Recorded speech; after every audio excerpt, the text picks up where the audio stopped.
In professional wrestling, there's always two kinds of characters. There's the fan favorite good guy or babyface, who the crowd always rally behind, and the villainous heel, who the crowd are meant to boo and root against when they wrestle the babyface. Now, of course, these wrestlers are only playing characters. There's plenty of heels who are actually known for being nice and friendly outside of the ring, and some babyfaces who have a reputation for being assholes to the fans and their fellow wrestlers, with Hulk Hogan being a good example of this, as he portrayed a good guy for much of his career on screen, but was known for being a ruthless backstage politician who'd always use his standing in the wrestling industry to hold back the careers of others while furthering his own, and frequently refused to put others over by losing to them. Some wrestlers, however, whether they portray heels or babyfaces, have had run-ins with the law, with some even having extensive criminal backgrounds. There is a small group, however, that are truly deplorable and irredeemable individuals who have committed some truly horrible acts, ranging from open bigotry, predatory behavior, and even murder. And in this video, I'll be covering 10 of them. Here are 10 of the most evil wrestlers.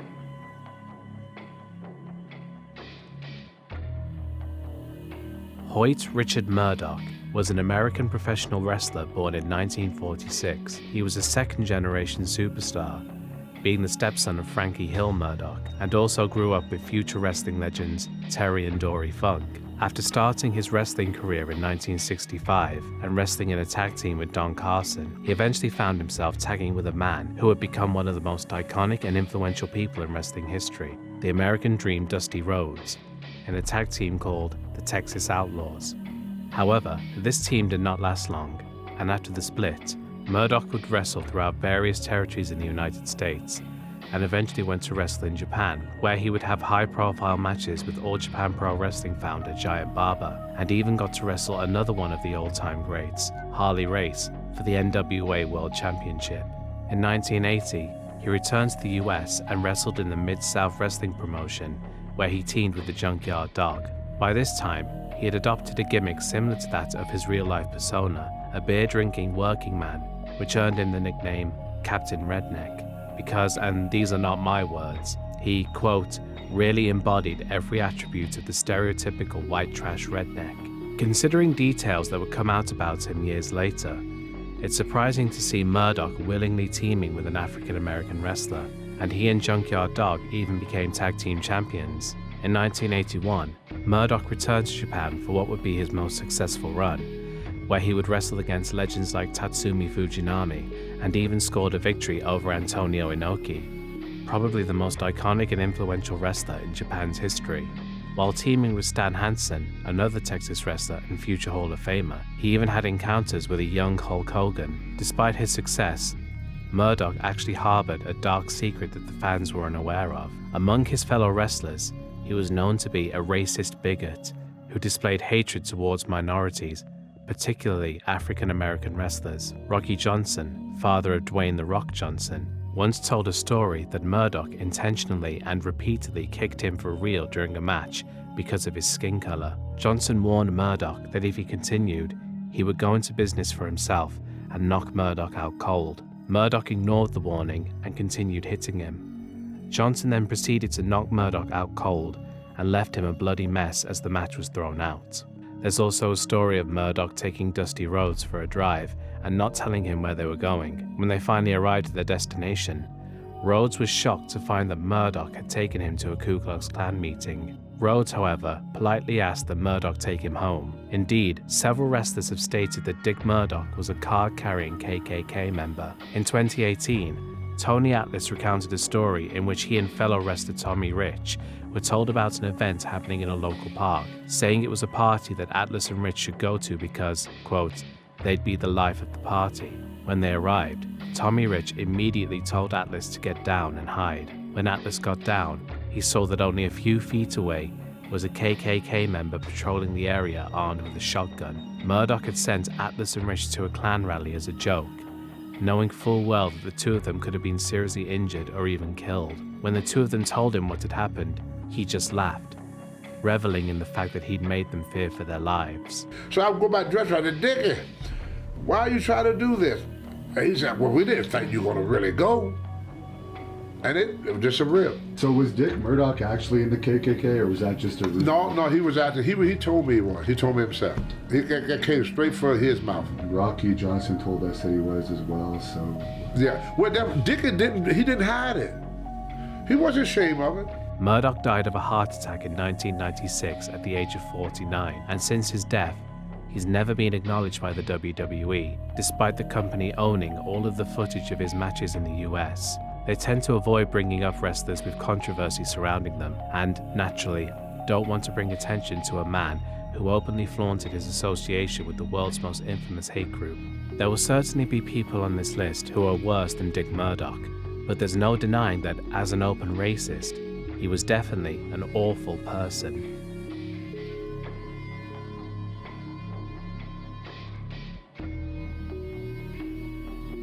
Ludvig Borga had what may be one of the most bizarre lives of any wrestler in history. He was born Tony Christian Halmi in Helsinki, Finland in 1963. He came from a broken home, with his father walking out on his family when he was only 6 months old. With his mother being a hopeless alcoholic, it fell on Borga's older brother to raise him, as their mother was too busy drinking and having flings with many different men. Borga said that his brother was the only true friend he ever had, even as an adult. He was a target of severe bullying in school, and in his teens, began bodybuilding to grow big enough to fight off his bullies. In the 1980s, he moved to the United States and got a job as a bodyguard for the rock band Cheap Trick, and also Gene Simmons. In 1993, after several years of wrestling in Japan, Borga came back to the United States and was signed to Vince McMahon's WWE. The company knew Borga's in-ring skills were limited, but they believed his look compensated for this. One thing about his look that would be a problem, however, was that he had an SS tattoo on his left calf. The SS, of course, stood for Schutzstaffel, an organization run by Adolf Hitler and the Nazi Party, and were the group most responsible for the deaths of 5 to 6 million Jewish people. Borga having a tattoo of such a terrible organization's logo showed what kind of person he was behind the scenes. He was an open racist and homophobe, something that would become far more apparent as the years went by once his wrestling career ended. Borga's 1998 biography, God Forgives, I Do Not, and its 2001 follow-up, The Day of Judgment, would denounce his homophobia and racism to the world. In one passage about his time in prison, he details saying the following to a black prisoner: "Hey monkey, even if I'm the fattest person in the world, I can always get skinny, but the skin does not turn white, even when washed." This book led to him developing a following among the far-right groups in Finland, which allowed him to write 3 more books and even launch a singing career, his most famous song being Vikinki, which translates to Viking. In this song, he proclaims his homophobia with this lyric: Borga took this momentum and propelled his career towards a new area, politics. His celebrity and unrepentant views would attract him to the far-right True Finns party. Under this party's banner, Borga was elected to Finland's parliament in March of 2003. He captured 16,390 votes in the Helsinki constituency, a number the Finnish media would describe as staggering. The day after his victory, he said in a radio interview, "If a lesbian can be elected president, then why can't I be elected to parliament?" After immediate media backlash, Borga responded by saying that he truly thought that the Finnish president was a lesbian, despite being married to a man. Only 4 months into his term, however, Borga, drunk and high on amphetamines, got into a lengthy argument with his wife that ended with him attempting to shoot her. With an illegally owned military pistol, he missed, and police arrived on the scene to arrest him. But the amphetamine in his system resulted in him needing to be immediately hospitalized. While there, he slipped into a coma that lasted several weeks. He also apparently suffered brain damage while in the coma. He would spend 4 months in prison, yet still keep his political position. His wife would file for divorce in 2005, and revealed in a tell-all biography that Borga had threatened her with deadly weapons more than once, and had even threatened her with an axe. His life went on a continued downward spiral after this, with him being arrested several times for getting into fights, drunk driving, and drug possession. The brain damage he received during his coma also continued to affect him. with him gradually losing his ability to walk and speak. He was arrested for the final time in October 2009, where he was found to be driving under the influence of cocaine and amphetamines. He would not make it to court, however, as 3 months later, on January 8, 2010, Borga took his own life via gunshots at the age of 47. Borga's life was certainly strange and could even be interesting to read about for some people, but as an open neo-Nazi, homophobe, and domestic abuser, he was truly a man with no redeeming qualities, and definitely belongs on a list like this.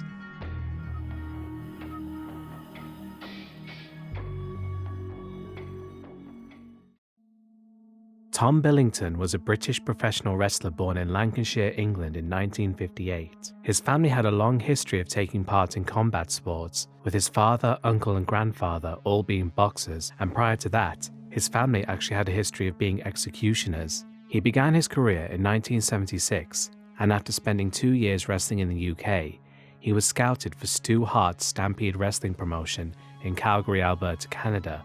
While there, he would wrestle Stu Hart's sons, most notably a young Bret the Hitman Hart, who has since gone on to say that he considers Billington to be, quote, pound for pound, the greatest wrestler who ever lived.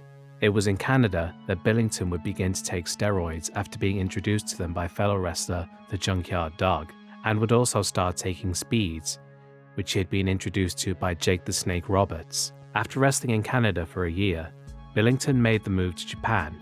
In 1982, Dynamite Kid had an instant classic with Tiger Mask for the WWF Junior Heavyweight Championship at Madison Square Garden in New York City. Some consider this match to be one of the greatest matches of all time. Billington left Japan to join the WWF. It was here that he would form a tag team with his cousin, Davey Boy Smith. The two would call themselves the British Bulldogs. While the two enjoyed success, Billington became greatly disliked by his fellow wrestlers due to his erratic behavior. Many saw him as a bully due to the mean-spirited and sometimes aggressive pranks he would play on the other wrestlers. The most infamous prank was on a young wrestler named Mitch Snow, who Billington believed talked too much. As a prank, Billington drugged him with sleeping pills, defecated in his bag, and shaved off his eyebrows. He also once brutally assaulted fellow wrestler Jacques Rougeau backstage. Rougeau retaliated by attacking him with a roll of quarters, knocking out 4 of Billington's teeth and leaving his face swollen. In 1988, the WWF, having grown tired of Billington's behavior, fired him. He then returned to wrestling in Japan. During this time, a back injury he suffered in 1984, plus an arm injury sustained while on tour caused him to become even more aggressive, but this time, he turned his rage on his wife. His wife, Michelle, who is the sister of Bret Hart's ex-wife, Julie, has gone into detail of how violent her husband could be. It started with the verbal abuse and, putting me down in front of other people. He certainly wasn't the guy you fell in love with. No. He was the gentleman that kicked out his wife and 3-week-old baby. The most infamous story of how he treated her involves him waking her up with a gun pointed at her head and telling her that next time it would be loaded. Another story also involved him pointing a gun at her face while dragging her by the hair.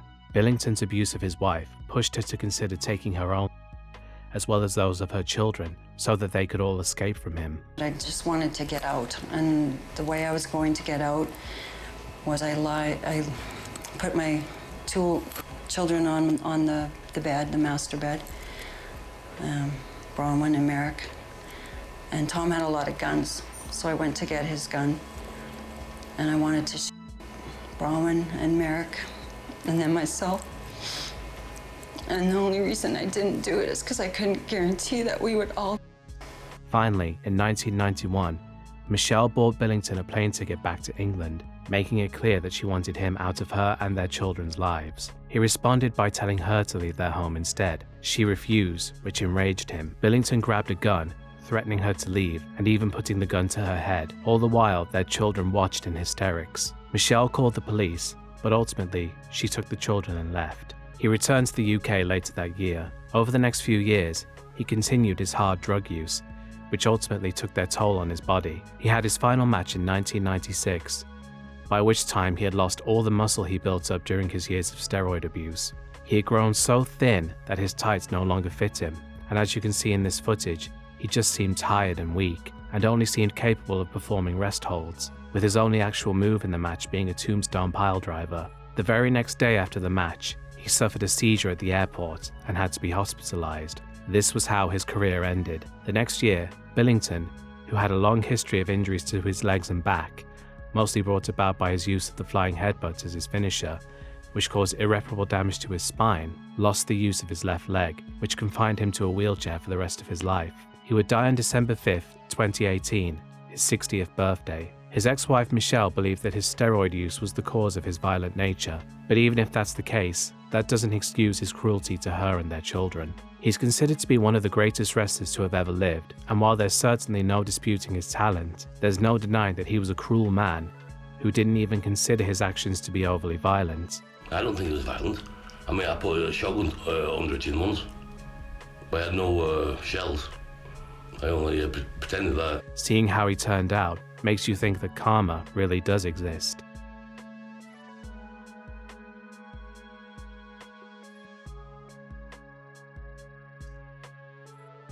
Harrison Norris Jr., better known as Hardbody Harrison or sometimes Hardbody Harris, had a much shorter career than almost everyone else on this list and saw no success whatsoever, but he has gone down in history as one of the biggest scumbags in professional wrestling. Born in 1966 in Kennesaw, Georgia, he attended high school in Pensacola, Florida. Upon graduating in 1985, he joined the United States Army and served in the Gulf War, where he took part in Operation Desert Shield and Operation Desert Storm. After receiving an honorable discharge in 1995, he traveled to Atlanta, Georgia to begin training at WCW's training center, known as the Power Plant. Within the same year, he debuted for the promotion as an enhancement talent or a jobber, meaning his role was to lose to more established stars to help them look good. Indeed, in his 4 years with the company, Harrison never won a single match, and the only thing people knew him for was his bizarre ring gear. He wrestled his last match for the company in 1999, but he remained under contract until 2001, when WCW was purchased by Vince McMahon. Harrison's contract was not picked up by the WWE, and he retired from wrestling soon after. Upon stepping away from the ring, he was involved in a multi-plaintiff lawsuit filed by Sonny Ono on behalf of WCW talent against their former employer, AOL Time Warner, charging the company with racial discrimination. The suit was settled out of court, for which all the performers, including Harrison, received a large financial settlement. Following his WCW days, Harrison competed in the FX series Tough Man, capturing the show's heavyweight championship in 2000. He wasn't seen again until 2005, when he was spotted at an event put on by Vince Russo's Ring of Glory promotion. According to fellow WCW wrestler Disco Inferno, Harrison had 8 women with him, who were all very quiet and wouldn't speak to anybody, and had a look on their face that gave off the impression that they were lost. Vince Russo had a religious show, and it's called Glory, like Ring of Glory. He did a Christian wrestling show one time after WCW, and Hardbody showed up, and he had like 8 girls with him, and they all were just like very quiet, and they wouldn't speak to anybody. It just looked very weird, you know. Like it's just kind of like they all kind of had the same look, expression, kind of like just like they were lost, you know, and stuff. Little did anyone know at the time that these women were not Harrison's friends. They were his prisoners. Later that same year, Harrison was arrested after it was reported that he had been keeping 8 women captive in his home. He was charged with aggravated sexual abuse, forced labor, sex trafficking, conspiracy, and witness tampering. Harrison, serving as his own attorney, contended that the women lived in his home with his wife and child because they wanted to train as professional wrestlers, and that he helped them quit drugs. Witnesses contested that Harrison had manipulated the women psychologically, forcing them. The victims contested that Harrison's rigid training regimen, consisting of a wide variety of exercises and household chores, and having to memorize a series of commandments, was designed to make them into prostitutes. His wrestling career ended up taking him nowhere. But because of his actions outside of the ring, he'll always be remembered, but for all the wrong reasons, as one of the most evil men in the history of professional wrestling.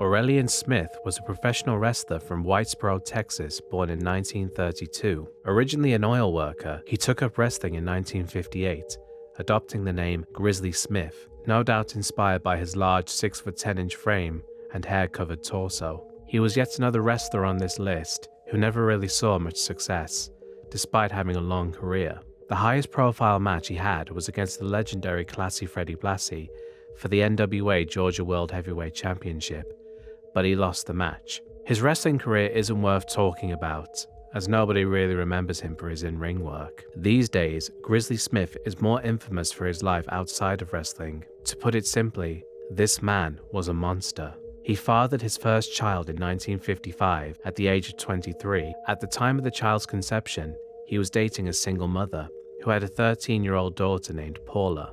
However, the woman Grizzly was dating was not the mother of his first child. He had f***ed himself on Paula, leading to her becoming pregnant with his son, Aurelian Smith Jr. My father was a pedophile. Disgusting pedophile. Which would haunt me the rest of my life. He and Paula were forced to marry, and over the next several years, they had 2 more children before Grizzly left Paula when she was 17, at which point she abandoned her children, and the 3 of them were passed around to different homes.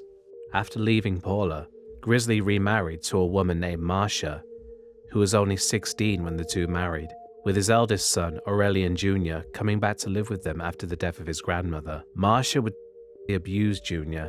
and would beat him whenever he tried to tell his father. Grizzly was actually completely aware of what was happening, as he was doing the same thing to his daughters. It apparently all started with his daughter Robin when she was 8 years old. This went on for 6 years before Robin eventually told her mother, at which point they left. A year later, Robin warned her father that if he ever tried anything again, she would shoot him with his own gun. In 1978, Grizzly's older daughter Jolene was kidnapped and murdered, with her husband's ex-wife being the prime suspect in the case. While the ex-wife did confess to the kidnapping, she said that she was not the one who murdered Jolene, as she had escaped. Years later, Grizzly's family said that they believed he may have been the real culprit behind Jolene's death, as he had, quote, the most to lose, because Jolene not only suffered at his hands, but was also aware of him most likely abusing other young girls who he'd take out on the road with him. He also stopped his son Richard from taking the case to the TV show Unsolved Mysteries, with the only reason he could possibly have for stopping them from covering the story being that he didn't want the mystery to be solved. Grizzly continued his deplorable behavior towards young girls into the 80s, with Robin saying that the last time it happened, he had shown up at her home with a 9-year-old girl and spent the night there. Robin stayed awake the whole night talking to the girl. The next morning, she forced him to leave and wouldn't allow him to take the girl with him. He got up the next morning, got all his things together and said, come on, we gotta go. And I said, you're gonna go, but she's not going anywhere. She's staying right here. I was not letting this girl go anywhere. I think that told him everything he needed to know about how I felt.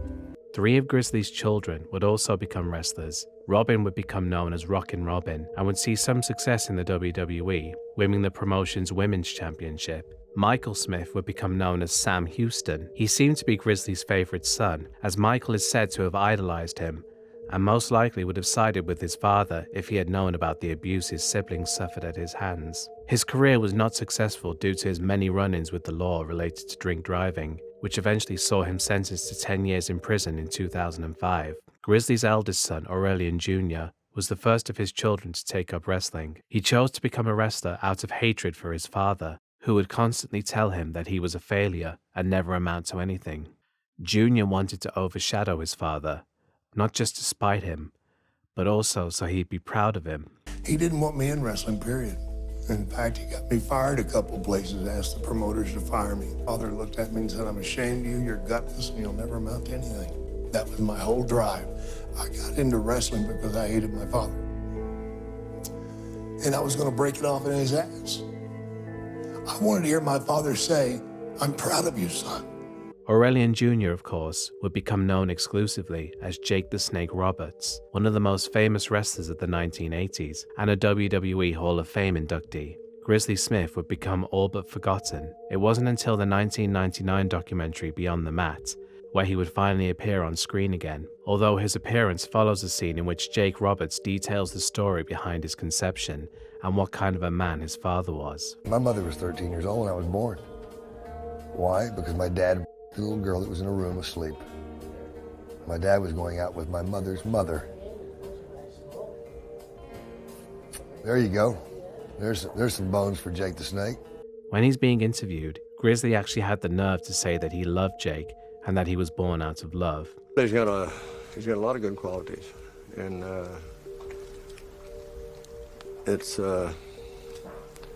he was born out of love, and I still love him.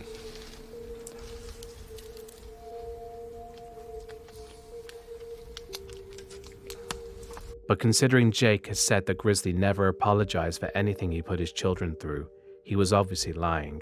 Jake Roberts has been using his ring name as his real name for nearly 40 years, clearly not wanting to have his father's name attached to him. Grizzly Smith died in 2010 from Alzheimer's disease. While I honestly don't think anyone deserves to suffer from Alzheimer's or dementia, I really do have a hard time feeling sorry for a man who spent so many years abusing his own children and many more years abusing other people's children and possibly murdered his own daughter. As I said, nobody ever talks about Grizzly Smith in regards to his career anymore. These days, the only time people talk about Grizzly Smith is to discuss what a truly sick and disgusting monster he was.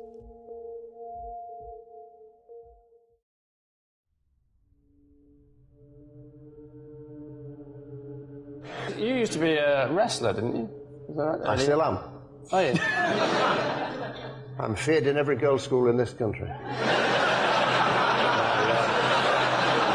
If you live in the UK, then this man should need no introduction. For decades, Jimmy Savile was one of the most recognisable faces on British TV. He was famous for hosting shows like Top of the Pops and, of course, Jim Will Fix It, and also for his charity work, to the point where he was even named a Knight of the British Empire. He was also well known for being into fitness, regularly photographed while out jogging, and filmed at many marathons over the years. What less people remember is that Savile was also a part-time wrestler, taking part in over 100 matches between the late 50s and early 70s.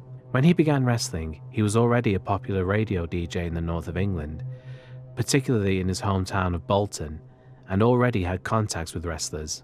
He'd often hire them as bouncers to work the doors of the various nightclubs he owned. It was actually former wrestler and fellow nightclub owner Man Mountain Bill Benny who got him into the business when he asked Savile to referee a match for him, to which the latter refused and said he wanted to actually wrestle a match rather than just be the referee. Savile was trained by Bert Jacobs, an amateur wrestler who would later go on to coach the UK's Olympic wrestling team, and a brawler named Les Kellett. After training for 6 weeks, Savile had his first match against British welterweight champion Gentleman Gin Lewis, who proceeded to break Savile's toe and beat him 2-1. And it was my proud claim that I lost my first 35 fights. Over the course of his career, he would often be beaten for real by his opponents who weren't interested in putting him over, and instead wanted to teach him a lesson for trying to use his celebrity status to make a name for himself in a business that he really had no place in. Despite the beatings he'd suffer, promoters praised Savile for apparently being game for anything in the ring, despite the damage he'd take. However, Savile finally called it quits on his wrestling career after a brutal beating at the hands of exotic Adrian Street, who, despite his flamboyant androgynous image, was well known for being an incredibly tough, no-nonsense worker. The match was originally supposed to be a draw, but Street, having no desire to work a match that would make Savile look good, went into business for himself and beat Savile to a pulp, leaving him battered and bruised with an injury from being dropped on his head. After this, Savile never wrestled another match. Now, Savile's wrestling career is obviously not what he's remembered for these days, nor why he's been so hated since his death. I'll get into those details, but first, here's an anecdote from Jimmy Savile himself, in which he revealed that he was quite sadistic back in the days where he was a club owner, and apparently used to tie people to chairs and have them mercilessly beaten until they pleaded to be let go. In the dance halls, I invented zero tolerance. I wouldn't stand for any nonsense whatsoever. Ever. Ever, ever, ever. I was always in trouble with the law for being heavy-handed. Always. But I couldn't care less about that. Ejecting people who were mucking about? No, I never threw anybody out. Tied them up and put them down in the bloody boiler house until I was ready for them. At 2 o'clock in the fucking morning. They'd plead to get out.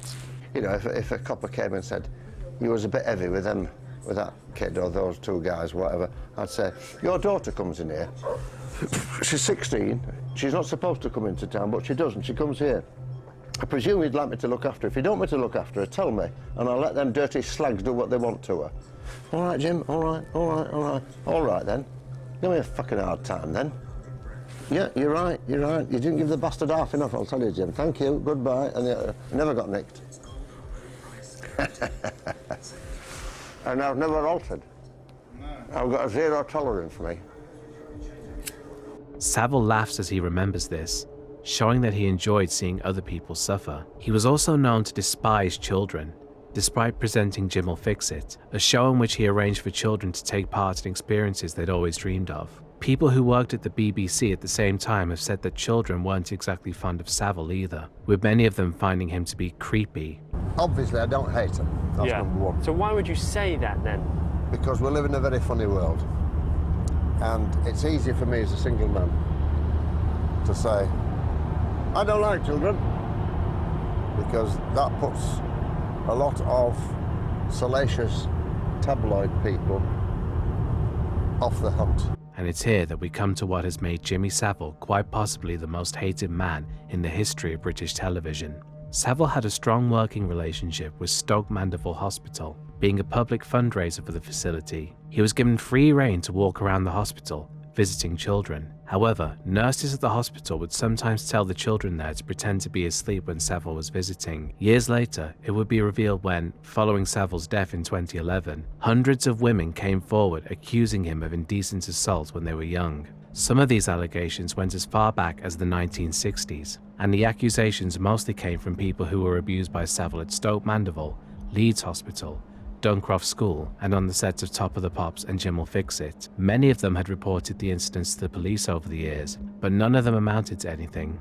The police never believed the accusations due to Savile's reputation for his charity work.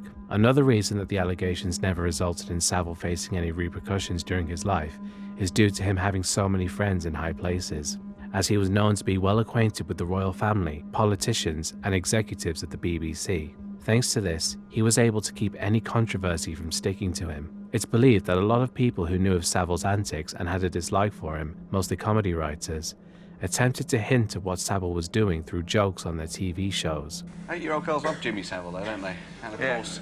Anyway, I won't go on. Yeah. Yeah, he loves her slot. That's what I'm saying. Oh, I'm so excited! I haven't been this excited since Jimmy Savile came to our open day at school and sat on my face. Oh, God! Oh. Then, this here is a letter from little Timmy, aged 5. Now, dear Jim, I am in hospital, you see, and I wondered, could you do me a big favour? Please, please, please, don't come and visit me, you sad man. Most infamously, John Lydon, aka Sex Pistols frontman Johnny Rotten, in a 1978 interview more or less exposed Savile, implying that what he was doing was an open secret amongst people in show business, and even stated that his comments would be suppressed by the BBC, and he was right, as the interview was not made public until 2013. So who else is on the goner list? Oh, it's endless, believe me. I just want to make a film of it. On film, I'd like to kill Jimmy Savile. I think he's a hypocrite. Weren't I right? I bet he's into all kinds of seediness that we all know about, but are not allowed to talk about. I know some rumours. I bet none of this will be allowed out. I should imagine libelous stuff will be allowed out. Nothing I said is liable. The allegations against Savile led to the police launching Operation U-Tree, an operation revolving around the investigation of historical sexual abuse allegations against various entertainers at the BBC, with the most notable arrest, of course, being that of Gary Glitter, who had already been convicted of offences in both the UK and Vietnam, and who I previously covered in my 7 of the Most Evil Musicians video.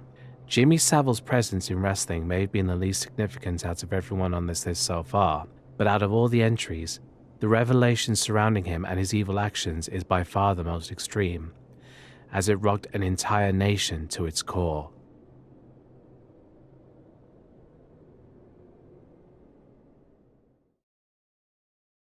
James Wiley Smith, better known by his ring name Jimmy Superfly Snuka, was a Fijian professional wrestler. Born in 1943, his family moved to Hawaii when he was a child, where he began bodybuilding in the 1960s. After winning several awards in bodybuilding, he switched to a career in professional wrestling in 1968, and after spending over a decade wrestling in various territories in the US, he would eventually be signed to Vince McMahon Sr.'s WWF in 1981.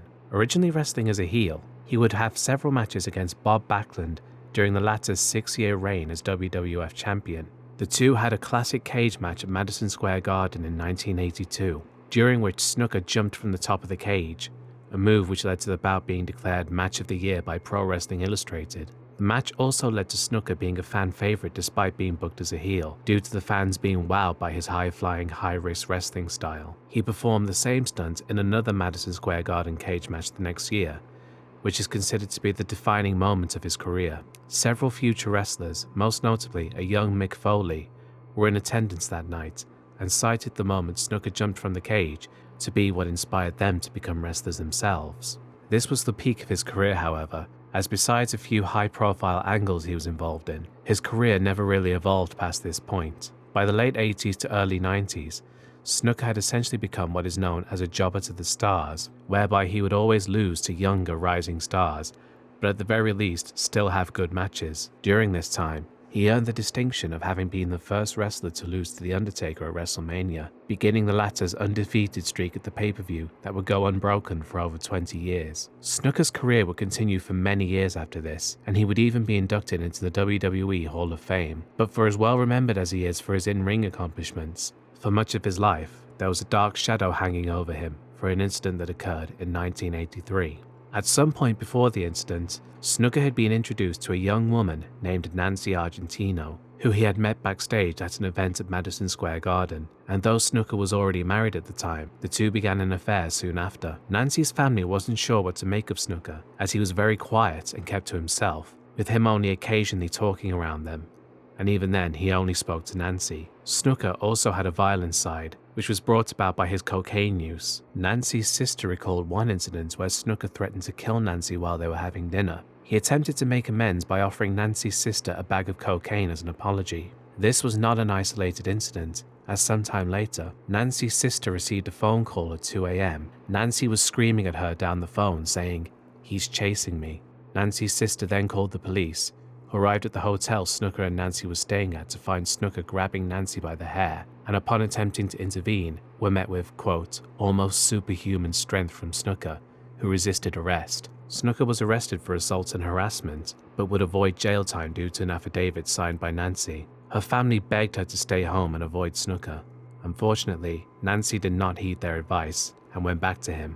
On May 10, 1983, Snuka called for an ambulance, saying Nancy had been seriously injured. She was transported to Allentown's Sacred Heart Medical Center, where she died shortly after of, quote, undetermined craniocerebral injuries. The coroner reported that Nancy had died of traumatic brain injuries consistent with a moving head striking a stationary object. They also noted that Nancy was covered in cuts and bruises, indicating severe domestic abuse. Pathologists determined that the cause of death was most likely foul play, and that the death should be treated as a homicide until proven otherwise. Snuka claimed that Nancy had slipped and hit her head earlier on the day of her death, obviously trying to take any suspicion off of himself. Although charges were not pressed at the time against Snuka, the case was left officially open. In 1985, Nancy's parents won a $500,000 default judgment case against Snuka in the U.S. District Court in Philadelphia, although he never paid, claiming financial inability. On September 1, 2015, 32 years after the incident, Snuka was arrested and charged with third-degree murder and involuntary manslaughter for Nancy's death, to which he pleaded not guilty. By the time the case was reopened, Snuka was 72 years old and in the early stages of Alzheimer's disease. A hearing to determine Snuka's competency for trial began in May 2016. Snuka's attorneys argued that a forensic psychologist found Snuka's mental and physical health to be deteriorating. On July 1, 2016, it was ruled that Snuka was not mentally competent to stand trial for the murder, and that a new hearing would be held 6 months later to re-evaluate his competency, though his attorneys maintained that his condition wouldn't improve over time, as he had also been diagnosed with stomach cancer. The charges were formally dropped on January 3, 2017, after it was determined that Snuka could not stand trial. He died 10 days later at the age of 73. During the period of the trial, WWE had removed Snuka from its Hall of Fame and also deleted his profile from its website. It was clear that they knew that had Snuka been seen as fit to stand trial, he would have most likely have been found guilty for Nancy's murder, and cut ties with him as a way of distancing themselves from the situation, especially since it was later revealed that Chairman Vince McMahon was the one who convinced Nancy not to press charges against Snuka after he was arrested for abusing her. And during the initial murder investigation, he had told the police that he had never heard of any issues between Snuka and Nancy, even though the assault was in the news. Like Dynamite Kid, there's no denying that Jimmy Snuka is one of the all-time greats in the world of professional wrestling, and paved the way for many of the high-flying wrestlers who would come after him. But the fact that behind the scenes, he was a cruel and violent drug addict who abused Nancy Argentino to the point where she was afraid to leave him, and would eventually murder her in a drug-fueled rage, a crime which he never faced any real punishment for, shows that he really was an irredeemable man, whose legacy will always be overshadowed by the horrific act he committed all those years ago.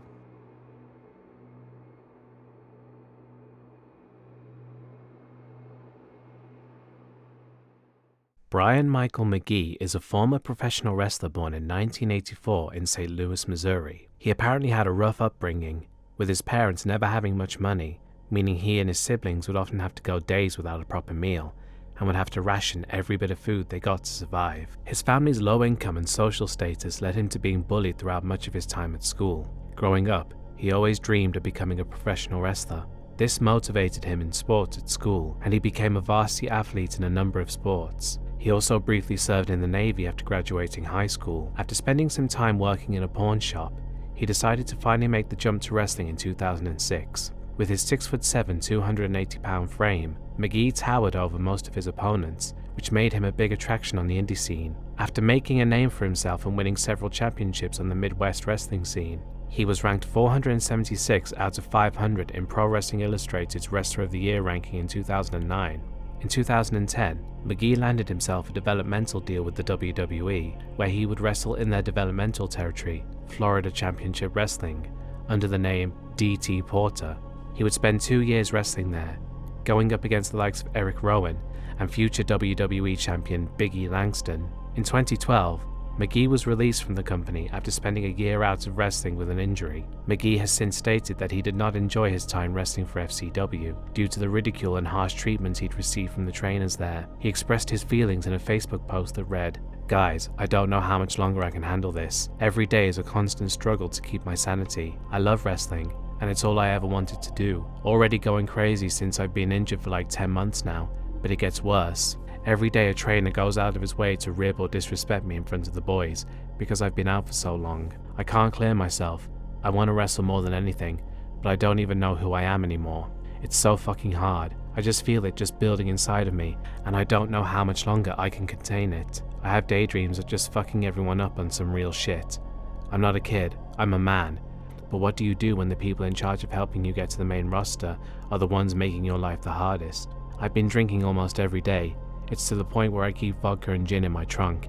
Help me." He deleted the post soon after, however, claiming he had been hacked. A friend of his says that being released from the WWE changed McGhee, saying that he became like a completely different person and that he spiraled into an even deeper depression after his wife left him, and also following the death of his nephew. This led to his drinking becoming worse. Things did seem to take a positive turn for him when he met and began dating 25-year-old Bianca McGhee, who, like him, was a Missouri native living in Florida. Bianca was described by friends and family members as a very sweet, kind, and outgoing person who loved working with children and enjoyed spending time with her pet cats. Though the two eventually broke up, they apparently did so on good terms, and thus maintained contact with one another. McGhee announced his return to wrestling, saying his first match back would take place on April 20th of that same year. His return would be short-lived, however, as 2 months after the match, Brian McGhee would commit a horrific crime.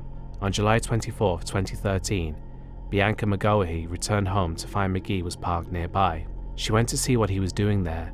As she approached, he exited his car and walked towards her. Witnesses claim the two were talking to one another before McGhee appeared to punch McGhee in the stomach, causing her to fall to her knees screaming in pain. The witnesses then went to call for help. When they returned, they found McGhee lying on the ground with a knife protruding from her stomach. She had been stabbed several times in the neck and abdomen and died at the scene. After fleeing the scene, McGhee changed his profile picture on Facebook to an image he'd taken of McGhee's blood-stained arm. He then called his sister and mother, admitting to murdering Bianca McGhee. Police were already in pursuit of him, and this eventually escalated into a high-speed chase, which ended when McGhee crashed his car into a guardrail. McGhee then attempted to escape on foot, but was caught by a police dog and then arrested. After spending a night in the hospital, he was transferred to Pasco County Jail, still wearing his hospital gown. He was found guilty of first-degree murder in 2016, but was spared the death penalty and was instead sentenced to life in prison without parole. Former pro wrestler Brian McGhee did what many inmates have tried to do. Mr. McGhee would be sentenced to life in the Florida State Prison without possibility of parole. He dodged the death penalty while it remains in limbo. The state would withdraw their intention to seek the death penalty. And got life in prison instead. How do you plead today?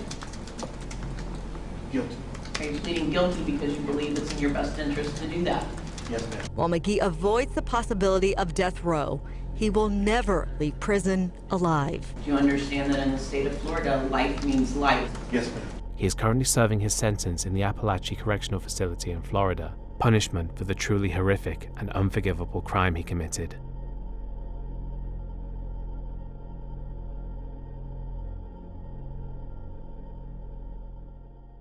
There's not much information on this case due to it not receiving much coverage, but it's definitely the most gruesome so far. Douglas Whitton was a wrestler who had fallen on hard times. Originally from Canton, Texas, he had moved to New Orleans and had been staying in a rehab center for his alcoholism. After signing himself out of the facility, he would be homeless. In October 1997, he was working at a local church. It was here that he met a family of four: 37-year-old Owen Reeves, 33-year-old Gail Whitehead, 44-year-old Joe Donovan, and Gail Whitehead's 9-year-old son, Joey Whitehead.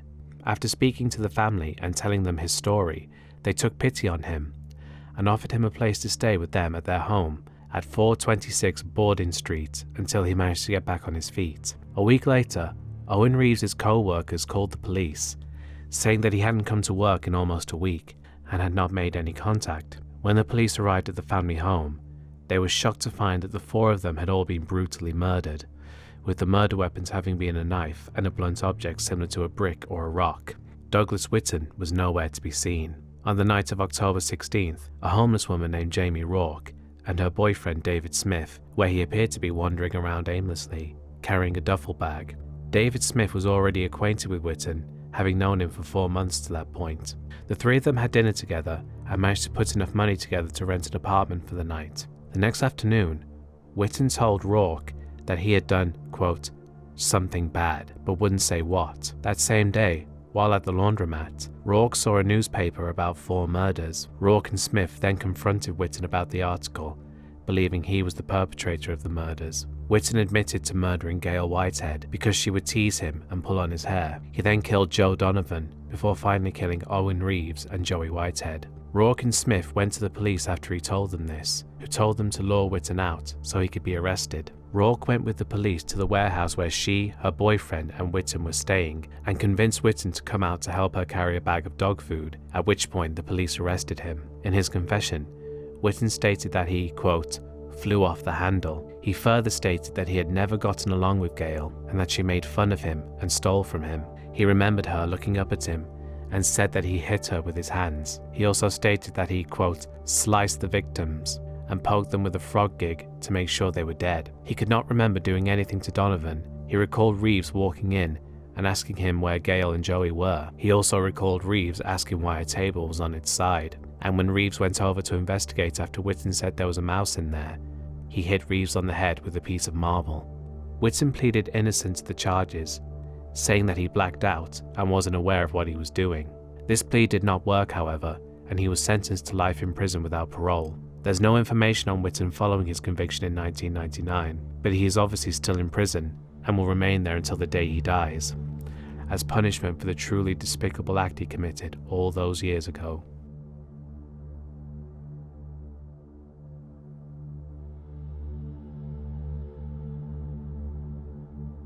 The final wrestler on this list.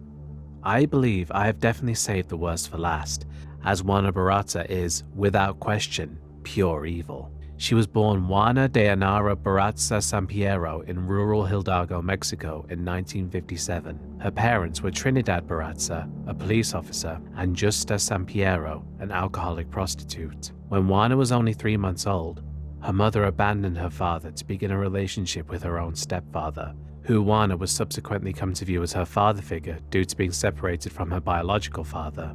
As a child, Juana never learned to read and had a rocky relationship with her mother, to whom she barely spoke to in her infancy. At the age of 12, Juana was pimped by her mother to a man named Jose Lugo in return for 3 beers. Lugo would abuse Juana for the next 4 years, impregnating her twice, though both pregnancies resulted in miscarriages. Juana finally left for Mexico City after her mother died of cirrhosis. During her time there, she would have several failed marriages and have 4 children. During the 1980s and 1990s, Juana held a variety of jobs and toured central Mexico as a masked wrestler named La Dama del Silencio, or the Lady of Silence, an alias she chose in reference to her own shy, silent personality. In 1995, short of cash after the birth of her 4th child, Juana began to steal items from stores, and this later evolved to burglarizing homes.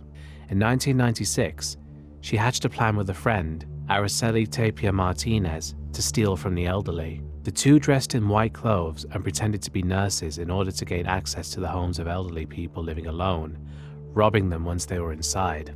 However, Martinez was also in a relationship with a corrupt federal police officer, Moses Flores Dominguez, and they concocted a plan to extort Juana.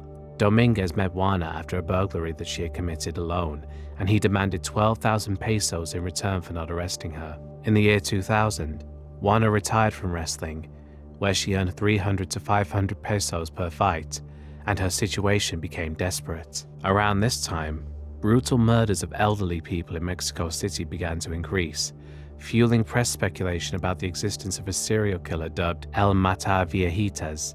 However, Mexico City police denied any connection between the crimes, and a number of people were imprisoned for some of the murders. Juana actually had nothing to do with the murders committed in that time, but soon she would add another elderly woman to the list of murders in Mexico City.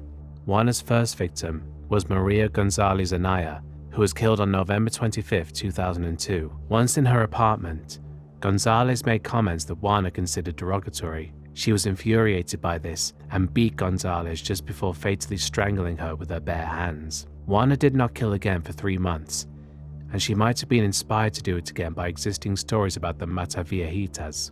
Rather than inspiring them herself, Juana approached her victims on the street or knocked on their door, pretending to be a city council nurse or social worker. Initially, she would disguise herself by simply dressing in white clothes, but later, she acquired a genuine nurse's uniform. Depending on her victims' health, she would gain their trust and accede to their homes by offering massages or help in obtaining medicines. If her victims were distracted, she strangled them directly. If not, she would beat them first, using moves learned in her wrestling career.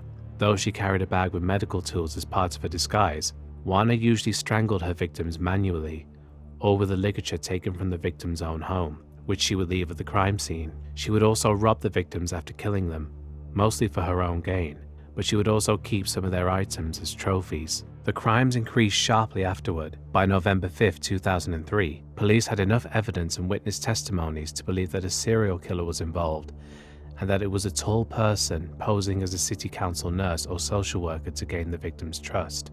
In December 2005, the police released a wanted poster with 2 eyewitness sketches of the Mata Viejitas, one more feminine and another more masculine looking, but the sketches were labeled as persons of interest only, and there was no mention of their clothing. It wasn't until the following year that police finally admitted to the existence of a serial killer. The attacks increased in rage and frequency, and the times when the murders occurred changed from daytime to nighttime.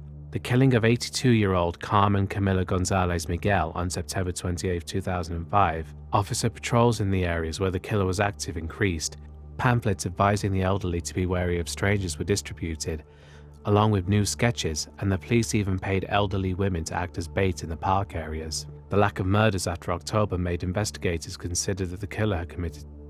However, on January 25, 2006, Juana was seen by a tenant as she left the murder scene of landlady Ana Maria Alfaro, and she was arrested by a passing police patrol. Though Juana was illiterate, a search of her home found a trophy room with newspaper clippings of the murders. Juana was also made to pose next to a bust and eyewitness sketches of the Mata Viejitas. This was actually criticized as misleading the public into thinking that the police had been on the right trail to finding Juana. In fact, Juana had previously been at a police station and was even interviewed on a TV program about wrestling just 1 week before her arrest, all without arousing suspicion. In 2008, Juana was tried for 30 murders and was found guilty of 16 of them, and also of 12 robberies. Juana was sentenced to 759 years in prison, but she will be paroled regardless in 2058 at the age of 100. Some may say that Jimmy Savile is the most evil person on this list due to how long he committed his horrible acts and used his connections to get away with it. But considering Juana was an honest-to-God serial killer and took great joy in the attention her crimes got, there's no denying that she truly is a heartless, evil person. She actually has more victims than most of the people mentioned on my 6 serial killers with the highest IQs video. The only 2 people on that list with more confirmed victims than her are Ted Bundy and Harold Shipman. And even then, they were convicted for only 3 and 15 murders respectively. If Mexico still enforced the death penalty, there's no doubt she would have been sentenced to death for her cruel and unforgivable crimes. There is no doubt in my mind that Juana Barraza truly is the most evil wrestler who has ever lived. Now, I know people are going to leave comments asking why Chris Benoit wasn't on this list, since we all know what he did. I didn't put him on here because I simply don't think he can be completely held responsible for the murder of his wife and son, as a coroner's report found that the amount of damage he'd suffered to his brain from repeated head trauma over his career had left him in the same condition as an 80-year-old Alzheimer's patient due to many concussions combined with his long history of steroid use, and it's clear his mind just completely shattered and caused him to fly into a blind rage that left his family dead. It's possible he didn't even recognize them by that point, and when he finally regained control over himself and saw what he had done, he was so overcome with shock, grief and regret that he felt he just couldn't go on, and we sadly know what he did next. These reasons are why I just can't call him evil. The act he committed was truly horrifying, but he was so far gone that there can't have been any evil intent behind it because he literally had no idea what he was doing. Anyway, that's the end of the video, folks. I'm sorry I had to cut certain words out. The video most likely wouldn't be monetized otherwise, so sacrifices had to be made. I also had to add a VHS overlay to some of the clips to avoid them being blocked by the copyright holders. I hope you enjoyed this video. It's my longest ever, I believe, hence why it took so long. Here's hoping the next one won't take 6 weeks, but knowing me, it's hard to tell. Thank you very much for watching. Be sure to like the video, leave a comment and subscribe if you're new, and I'll see you all next time. Goodbye.